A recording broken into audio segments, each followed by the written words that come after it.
Assalamualaikum warahmatullahi wabarakatuh. Allahumma sholli ala sayyidina Muhammad wa ala ali sayyidina Muhammad. Kenalkan, saya Fahmi Abdul Imam, NIM 193111012, dan ini rekan saya. Nama saya Yudi Novel Ramadhani dengan NIM 19311100061. Kami di sini akan mendemonstrasikan alat kami yang berjudul Pembangkit PWM bipolar dan unipolar analog edisi 2022. Dalam video ini akan menjelaskan tentang rangkaian kami, tentang blok diagram PWM bipolar dan unipolar, dan cara kerja dari modul kami. Baik, di sini saya akan menjelaskan blok diagram dari PWM bipolar. Pada blok diagram ini, pertama power supply berfungsi sebagai penyaplai tegangan atau catu daya. Lalu IC-NE55 sebagai pembangkit gelombang gigi gergaji. Ketiga, ada tegangan kontrol yang berfungsi sebagai tegangan yang akan masuk pada op-amp IC741.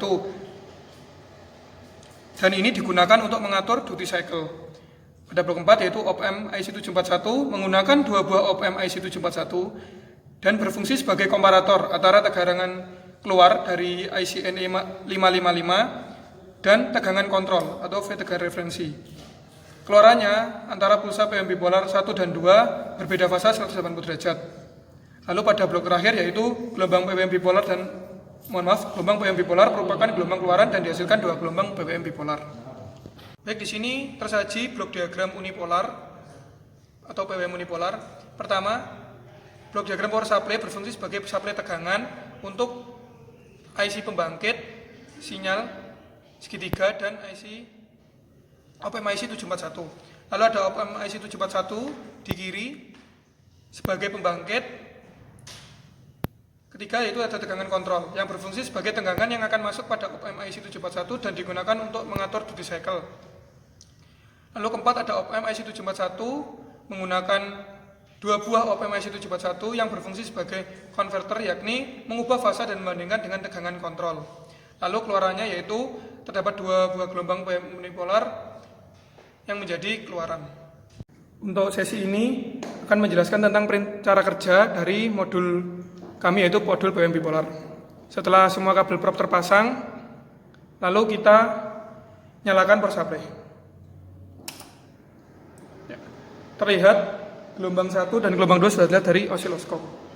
Pada modul bipolar pada alat kami mengatur frekuensinya pada potensio nomor 1 yang terhubung pada IC-NE555 dan akan menghasilkan gelombang gigi gergaji lewat konsep pengisian dan pengosongan kapasitor. Lalu duty cycle yang terdapat pada hari ini dapat diatur dari potensial nomor 2 dan nomor 3. Dan untuk gelombang 1 yang berwarna kuning, puncak atas dan puncak bawah dapat diatur pada potensial nomor 4 dan potensial nomor 5. Puncak tegangan atas yaitu 6 volt dan puncak tegangan bawah adalah min 6 volt.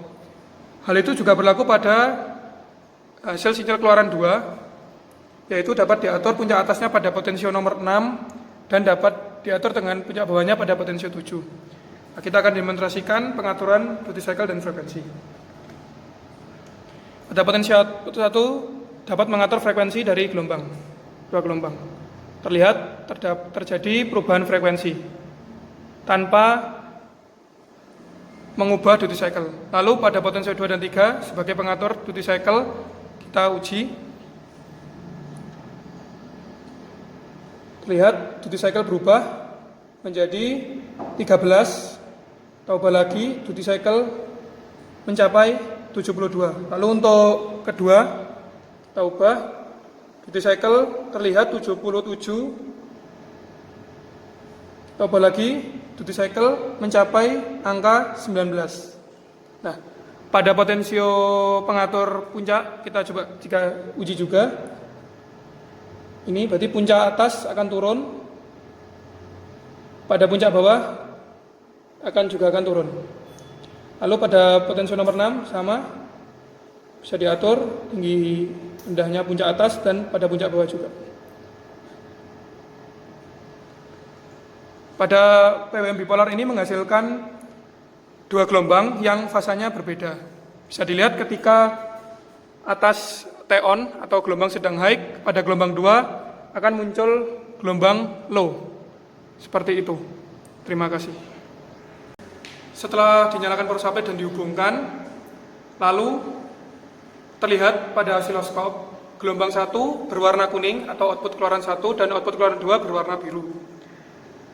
Pada modul unipolar alat kami, frekuensinya diatur pada potensio 1. Seperti ini, coba kita putar. Nah, frekuensi akan terlihat berubah pada layar osiloskop.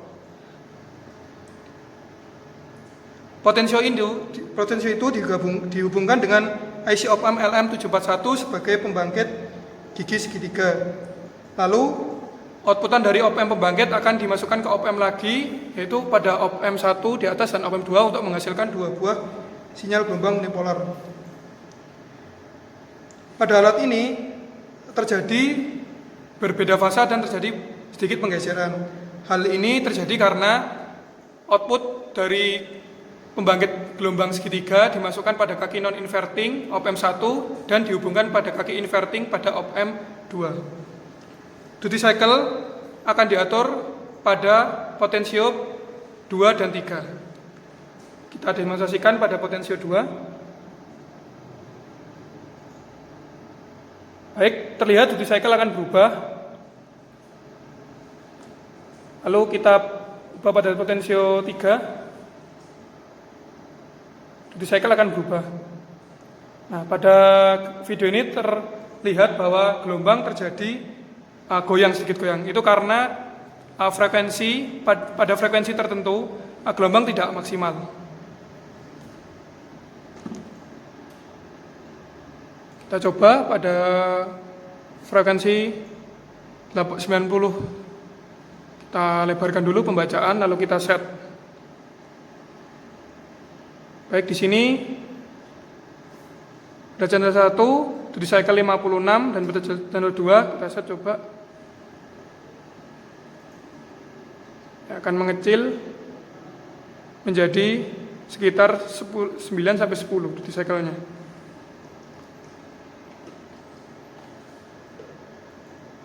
Sekian demonstrasi alat kami. Kurang lebihnya mohon maaf dan terima kasih telah mengikuti video ini.